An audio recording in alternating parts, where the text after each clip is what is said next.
주님께서 며칠 전부터 작년 1월에 커뮤니티에 올렸던 우울증 관련 글을 다시 정리해 올리라는 마음을 주셔서 그 글을 다시 보다가 거기 달린 댓글들도 살펴보았습니다.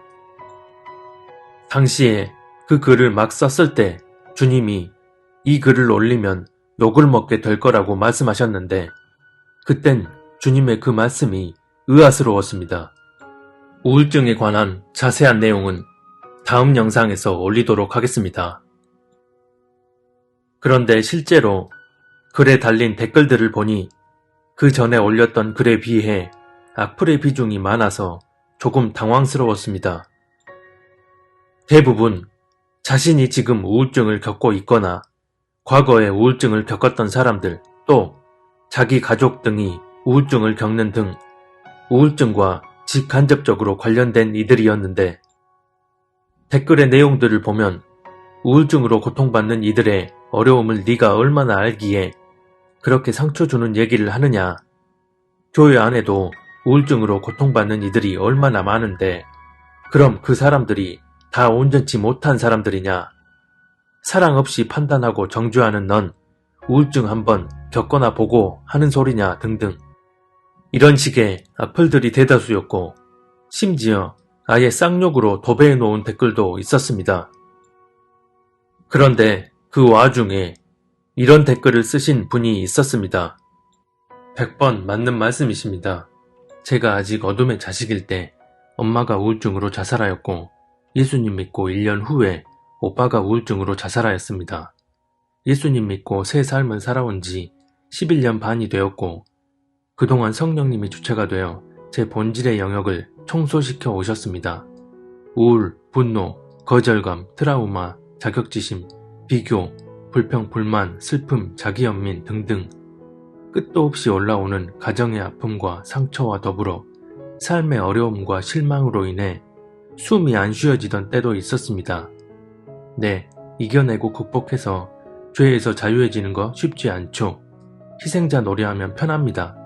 하지만 주님이 저를 가만두시지 않았고 저도 죄에서 자유해지고 싶었습니다.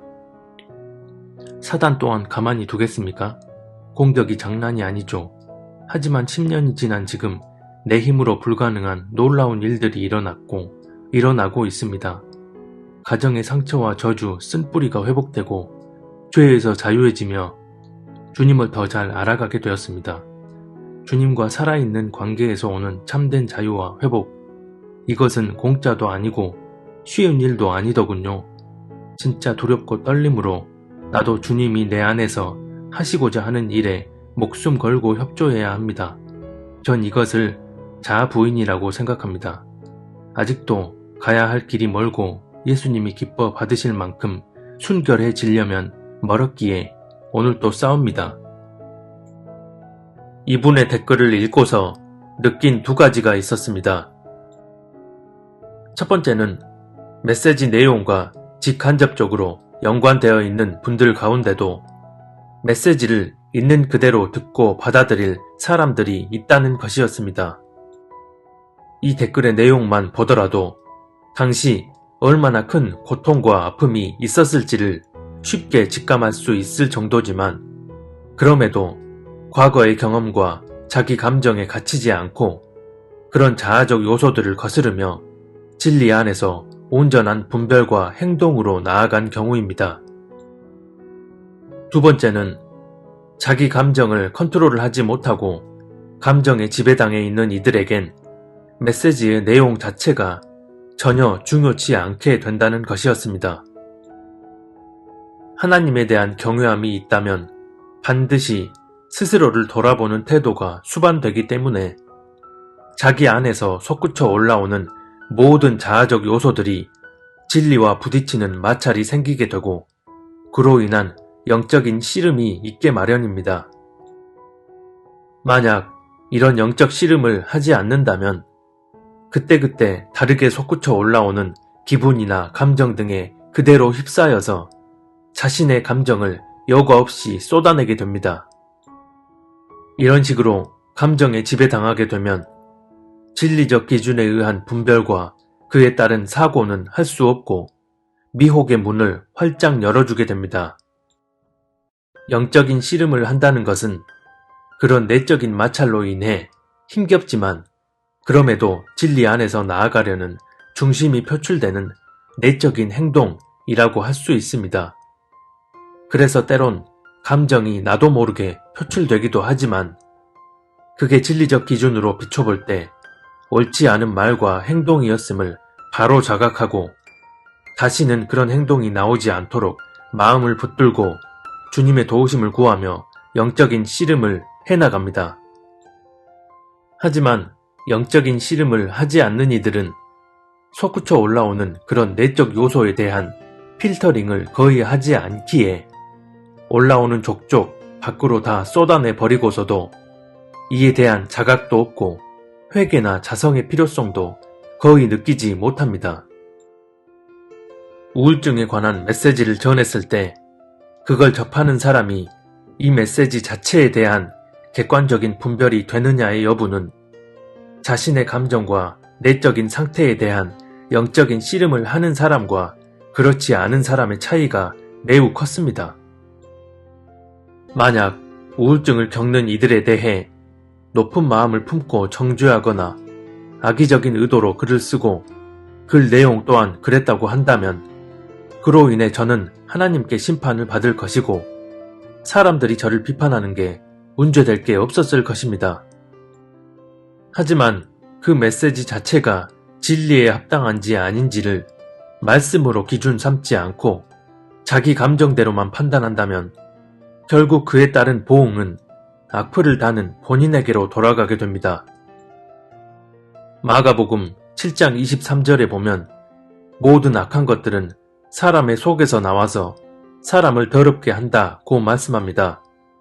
그 내면의 상태가 이미 진리와 반하는 상태로 잠식당해 있는 상태여서 그런 상태에 맞는 말들을 쏟아내는 것입니다.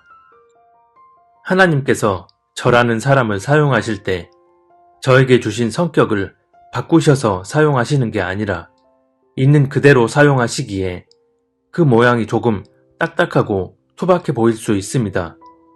하지만 그럼에도 하나님께서 저 같은 사람에게 메시지를 전하게 하시는 이유는 메시지 자체의 본질적 의미를 듣고 받아들일 사람들이 있기 때문일 것입니다. 그런데 영상을 올릴 때마다 종종 그러는 넌 그렇게 살고 있냐?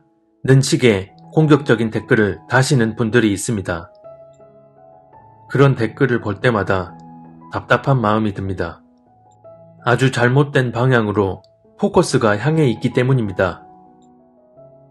이렇게 온라인상에서 메시지를 전하고 듣는 관계로 형성된 경우에는 메신저의 어떠함이 아니라 메시지의 어떠함만을 분별하고 그 메시지가 진리에 합당하다면 그 메시지만 받아들이면 됩니다. 만약 메신저인 저의 실제 삶이 제가 전하는 메시지 내용과 반대되는 위선적인 삶을 산다면 하나님께서 저를 심판하실 것이니 메시지를 듣는 분들은 메시지 자체에만 포커스를 맞추시면 됩니다. 그런데 자꾸 감정적으로만 그렇게 반응하여 쓰잘데기 없는 부분에 자신의 영적 에너지를 소비함으로써 정작 메시지의 본질적인 의미는 전혀 깨닫지 못하는 경우가 많아서 참으로 안타깝습니다. 마태복음 23장 3절에 보면 예수님께서 서기관과 바리새인들에 대해 그들이 말하는 바는 행하고 그들의 행위는 본받지 말라고 말씀하셨습니다. 아예 그들의 말도 듣지 말라고 하신 게 아닙니다. 서기관과 바리새인들의 실제 삶은 매우 위선적이었지만 그들이 전하는 메시지는 진리에 합당한 메시지들이 많았기에 그들이 전하는 메시지 자체를 막진 않으신 것입니다. 요나가 니누의 사람들에게 하나님의 메시지를 전하려 할 때 그는 니누의 사람들이 회개하지 않고 그냥 다 멸망당했으면 좋겠다는 마음을 품고 있었습니다. 하지만 어쩔 수 없이 마지못해 하나님의 메시지를 전하려 할 때 니누의 사람들이 회개하길 바라는 애끓는 마음을 담아서 간절한 어조로 부르짖으며 전했을까요? 아니면 그냥 들으면 듣고 말면 말라는 식으로 퉁명스럽게 전했을까요? 아마 후자였을 것입니다. 40일 후면 니네 마을이 다 멸망한다고 외치고 다니자 니누의 사람들은 처음엔 황당한 마음에 요나에게 와서 그게 무슨 소리냐 되물었을 것이고, 그때 요나는 그 어떤 슬픈 기색도 없이 그저 퉁명스런 말투와 태도로 니들이 이러이러한 더러운 죄 지었으니까 이제 그 심판이 떨어질 거야 라고 말했을 것입니다. 그때 만약 니누의 사람들이 자기 감정과 기분대로 받아들여서 메시지에 집중하지 못하고 오히려 메신저인 요나에게 집중했다면 니누에는 어찌 됐을까요? 그걸로 심판받고 다 망했을 것입니다.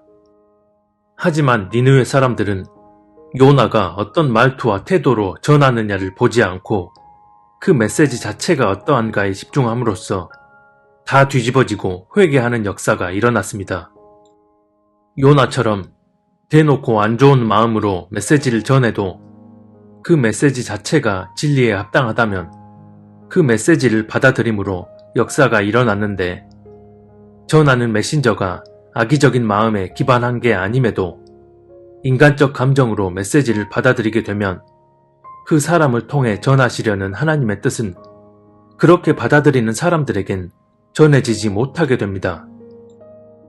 결국 자신의 자아적 요소가 아무런 필터 없이 그냥 그대로 쏟아져 나오는 걸 방치해버리면 하나님과의 실질적인 동행에 있어서 가장 강력한 걸림돌이 되기에 하나님의 역사가 일어나기 어렵습니다. 모든 지킬 만한 것 중에 더욱 내 마음을 지키라. 생명의 근원이 이에서 남이니라. 잠언 4장 23절. 저도 개인적으로 멘탈이 그리 강하지 못해서 내면의 영적인 씨름이 늘 치열합니다.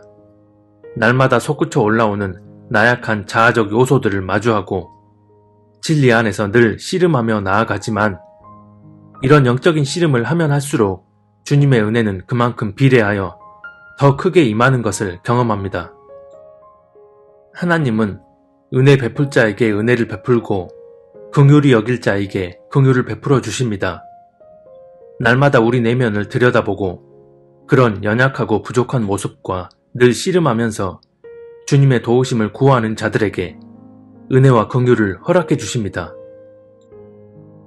종종 어떤 분들이 저도 하나님의 음성을 듣고 싶은데 들리지가 않아요 라고 하시는 분들이 있습니다. 먼저 내 중심이 하나님의 음성에 귀 기울일 수 있는 합당한 상태인지를 돌아봐야 합니다. 그리고 주님 앞에 나아가 내 자신을 제대로 돌아보고 영적인 씨름을 해나갈 수 있도록 주님의 은혜를 간절히 구하며 그 은혜 안에 거하게 해달라고 기도해야 합니다. 내가 여전히 내 자아적 요소를 아무렇지 않게 막 표출해버리고 그렇게 실상은 내가 주인 되어 살아가고 있는데, 단지 하나님의 음성 듣기만을 원한다면 하나님을 온전히 경외함으로 그분과의 실질적인 동행은 전혀 없이 그저 신비한 체험만 하기 원한다는 또 다른 내 욕심 추구하는 것과 다를 게 없습니다. 이렇게 되면 그런 잘못된 중심의 상태임을 간파한 원수 마귀가 광명한 모습으로 다가와 음성을 들려줌으로써 미혹으로 이끌어갈 수 있습니다. 우리 주님은 우리 마음 문을 강제로 열지 않으시고 문을 조용히 두드리십니다. 그렇게 우리 마음을 두드리시는 주님의 노크 소리를 귀 기울여 듣기 위해선 당연히 내 영적 상태가 그에 합당한 기반이 형성되어 있어야 합니다. 배도의 흐름 안에 있는 교회에서 어찌하여 육적으로 벗어났다 하더라도 개인적인 삶의 영역에서 하나님을 경외함으로 날마다 자기 자신을 들여다보며 영적인 씨름을 하지 않는다면 내가 정말 하나님 보시기에 합당한 구별된 알곡 신부인지를 심각하게 돌아보고 점검해야 합니다.